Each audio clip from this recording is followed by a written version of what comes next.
हमारे चैनल को सब्सक्राइब करें और लाइक कमेंट करें। परमेश्वर द्वारा मूसा का आह्वान। 1। मूसा के ससुर यित्रो नाम मिद्यान के याजक की भेड़ बकरियों को चराता आया, और वो उन्हें जंगल की परली और होर्ब नाम परमेश्वर के पर्वत के पास ले गया।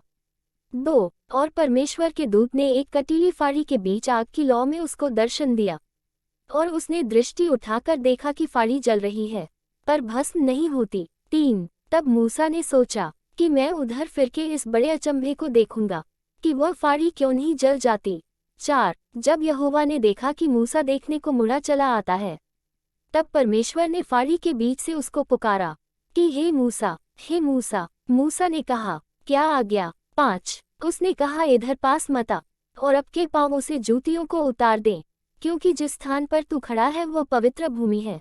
6। फिर उसने कहा, मैं तेरे पिता का परमेश्वर और इब्राहिम का परमेश्वर, इसहाक का परमेश्वर और याकूब का परमेश्वर हूँ।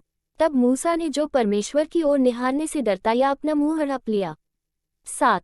फिर यहोवा ने कहा, मैंने पक्की प्रजा के लोग जो मिस्र में हैं उनकी दैख को निश्चय देखा है, और उनकी जो चिल्लाहट परिश्रम कराने वालों के कारण होती है उसको भी मैंने सुना है, और उनकी पीड़ा पर मैंने चित्त लगाया है। 8। इसलिए अब मैं उतर आया हूँ कि उन्हें मिस्रियों के वश से छुड़ाऊं, और उस देश से निकालकर एक अच्छे और बड़े देश में जिसमें दूध और मधु की धारा बहती है, अरियात कनानी, हित्ती, एमोरी, परिज्जी, हिव्वी और यबूसी लोगों के स्यान में पहुंचाऊं। 9। सो अब सुन, इस्राएलियों की चिल्लाहट मुझे सुनाई पक्की है, और मिस्रियों का उन पर अंधेर करना भी मुझे दिखाई पड़ा है। 10। इसलिए आ, मैं तुझे फिरौन के पास भेजता हूँ कि तू मेरी इस्राएली प्रजा को मिस्र से निकाल ले आए। 11। तब मूसा ने परमेश्वर से कहा, मैं कौन हूँ जो फिरौन के पास जाऊं और इस्राएलियों को मिस्र से निकाल ले आऊं। 12। उसने कहा, निश्चय मैं तेरे संग रहूंगा, और इस बात का कि तेरा भेजने वाला मैं हूँ, तेरे लिए ये चिन्ह होगा कि जब तू उन लोगों को मिस्र से निकाल चुके तब तुम इसी पहाड़ पर परमेश्वर की उपासना करोगे।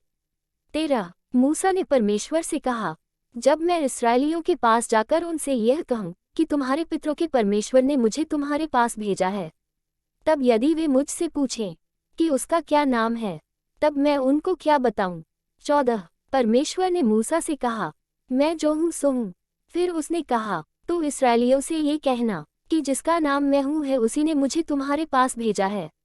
15। फिर परमेश्वर ने मूसा से ये भी कहा कि तू इस्राएलियों से ये कहना कि तुम्हारे पितरों का परमेश्वर, अरियात इब्राहिम का परमेश्वर, इसहाक का परमेश्वर और याकूब का परमेश्वर, यहोवा उसी ने मुझको तुम्हारे पास भेजा है। देख, सदा तक मेरा नाम यही रहेगा, और पीढ़ी पीढ़ी में मेरा स्मरण इसी से हुआ करेगा। 16। इसलिए अब जाकर इजरायली पुरनियों को इकट्ठा कर, और उनसे कह कि तुम्हारे पितर इब्राहिम, इसहाक और याकूब के परमेश्वर यहोवा ने मुझे दर्शन देकर यह कहा है कि मैंने तुम पर और तुमसे जो बर्ताव मिस्र में किया जाता है उस पर भी चित्त लगाया है। 17। और मैंने ठान लिया है कि तुमको मिस्र के दुखों में से निकालकर कनानी, हित्ती, एमोरी, परिज्जी, हिब्बी और यबूसी लोगों के देश में ले चलूंगा, जो ऐसा देश है कि जिसमें दूध और मधु की धारा बहती है। 18। तब वे तेरी मानेंगे, और तू इजरायली पुरनियों को संग लेकर मिस्र के राजा के पास जाकर उससे यूं कहना कि इब्रियों के परमेश्वर यहोवा से हम लोगों की भेंट हुई है, इसलिए अब हमको 3 दिन के मार्ग पर जंगल में जाने दे कि अब के परमेश्वर यहोवा को बलिदान चढ़ाएं। 19।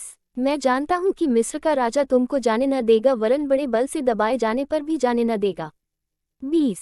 इसलिए मैं हाथ बढ़ाकर उन सब आश्चर्य कर्मों से जो मिस्र के बीच करूंगा उस देश को मारूंगा, और उसके पश्चात वह तुमको जाने देगा। 21। तब मैं मिस्रियों से अपक की इस प्रजा पर अनुग्रह करवाऊंगा, और जब तुम निकलोगे तब छूछे हाथ न निकलोगे। 22। वरन तुम्हारी एक एक स्त्री अपक की पड़ोसिन और अपके घर की पाहुनी से सोने चांदी के गहने और वस्त्र मांग लेगी, और तुम उन्हें अपके बेटों और बेटियों को पहिराना। इस प्रकार तुम मिस्रियों को लूटोगे।